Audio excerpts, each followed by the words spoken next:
So, when we conjure images of the Egyptian pyramids, our minds often drift to, well, something grand, right? This ancient wonder. Absolutely. We think serene desert stretching endlessly, bathed in, that timeless light of history, a place of just profound awe, quiet majesty. Yeah, it's an image that's like deeply ingrained. You see it in films, art. It's kind of in our collective imagination. It really is one of those universal bucket list destinations, isn't it? I mean, a testament to human ingenuity that stood for millennia.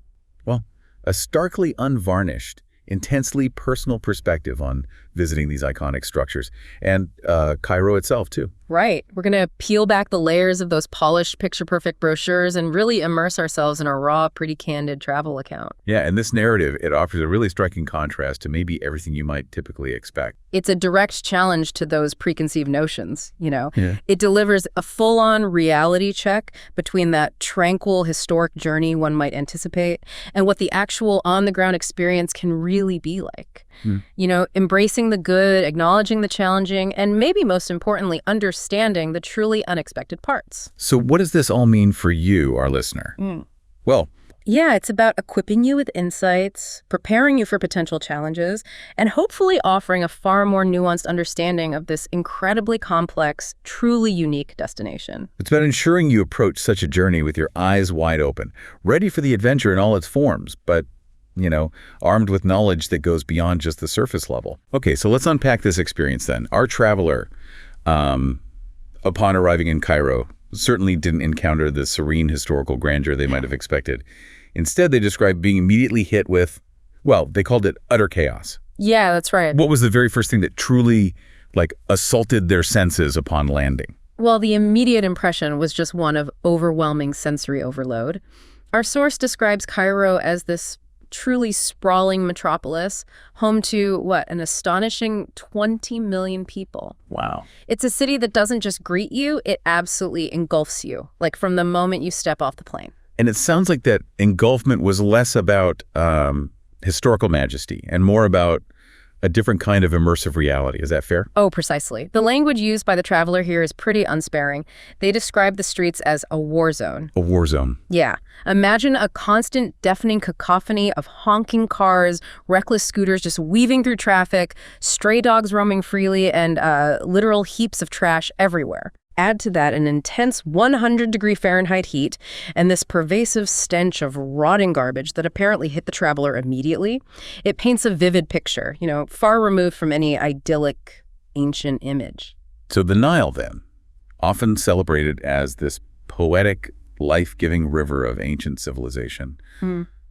How was that perceived in this reality check? Well, in this particular account, the Nile, usually so romanticized, was strikingly described as just a tired, polluted ditch. Oh, wow. Yeah. So this immediately confronts the traveler with a much more challenging environment than they anticipated. And beyond just the physical surroundings, there was an immediate, palpable socioeconomic reality. Like what? Well, the widespread impact of poverty, children begging, and slums seemingly visible in, every direction. And what about the service industry encounters, even in places you might expect to offer a bit of a refuge, like, nice hotels? Yeah, even at what were described as nice hotels, like the Sheraton, the traveler encountered staff demanding tips almost immediately upon arrival, sometimes even before bags were dropped. Yeah, set this really transactional tone right from the start. And the airport experience itself, that was depicted with equally strong language, called a clusterfuck. Yeah. Apparently touts swarming travelers even before immigration, yelling about taxis and tours. And there were even anecdotes circulating among other travelers about people getting detained, sometimes without clear reasons. That just added to the whole sense of unease. That's incredibly jarring. I can only imagine how disorienting that would be right after a long flight. It really emphasizes this feeling the traveler described of being seen not just as a visitor, but from the moment of arrival as a walking ATM. It was a pervasive sentiment, yeah. The traveler felt it from the second they stepped off the plane. This whole collection of initial impressions creates a truly stark, sometimes shocking contrast to the romanticized expectations one might hold about a historical destination like Cairo. Yeah. It quickly transforms that sense of awe into a sense of, constant vigilance, really.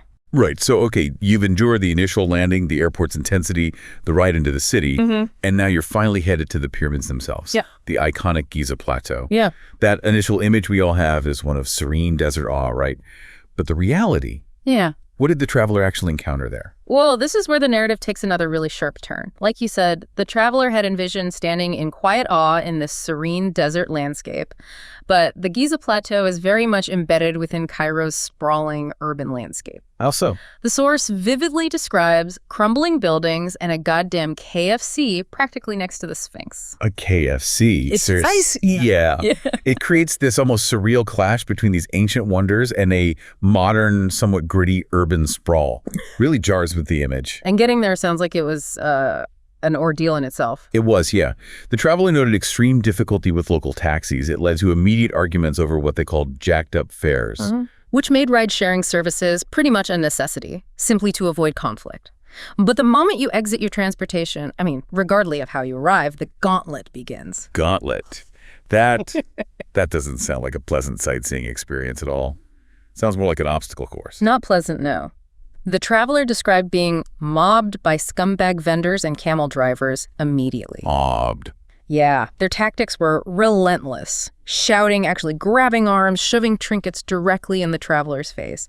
They were described as truly persistent, making it impossible to walk even a few steps in peace. I remember reading a particularly concerning incident with a phone in the source material. It really highlights how aggressive these interactions could be. Yes, that was a particularly egregious incident. It involved a vendor snatching the traveler's phone for what was presented as a free photo op. Snatching it. Yeah, grabbed it, took a photo, and then demanded $50 for its return.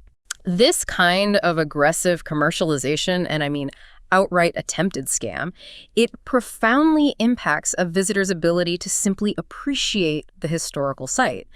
The traveler explicitly felt it wasn't sightseeing at all, but rather a goddamn gauntlet. Right. And even their hired guide couldn't completely deter the constant harassment.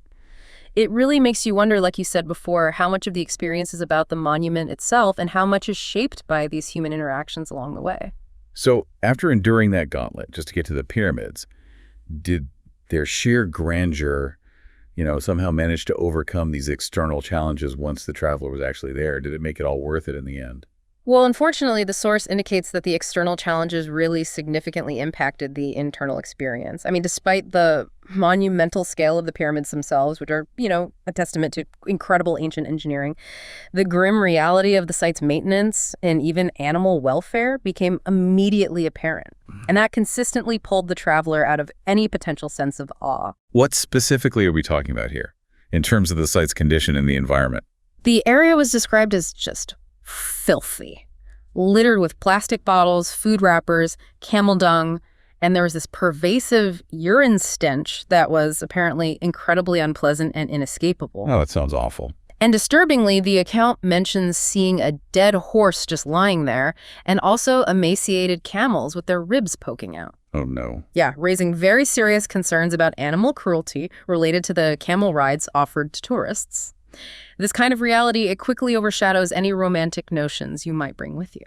And what about the experience of actually going inside the Great Pyramid? Yeah. That's something many people dream of, right? Expecting maybe some Indiana Jones adventure, discovering hidden passages or treasures. Yeah, that expectation of Indiana Jones vibes was met with a pretty stark, somewhat brutal reality, according to this account. That's so. The journey inside was described as a sweaty, back-breaking slog through a claustrophobic ascending tunnel. Okay, not quite adventure movie material then. Not quite. And the interior revelation.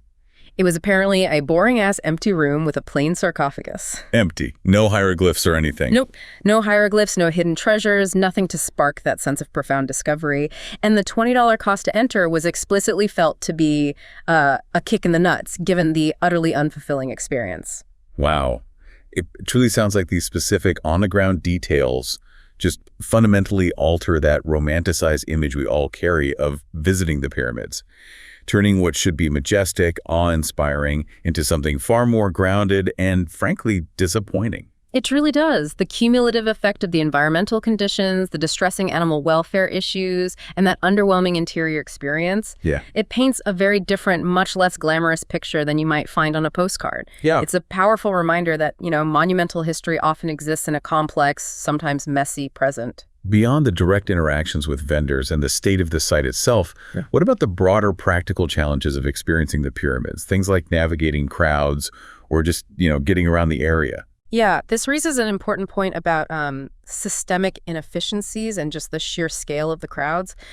The traveler described the crowds as a fucking nightmare. Nightmare. Yeah, swarms of people, Yeah. especially apparently on weekends when many locals also visit. So this adds another layer of difficulty to what should ideally be an awe-inspiring experience. It just turns it into a battle for personal space. And the practicalities of entry, like getting tickets for different sections of the site. Was that easy? According to the source, the ticketing system was a shit show. Oh. No clear signs, random windows for different access points for specific areas, and just long lines under that intense sun. So it meant more time spent in logistical frustration than actual sightseeing. Right. And getting to the site itself involved what was called soul-destroying traffic, leading to hours of commuting through Cairo.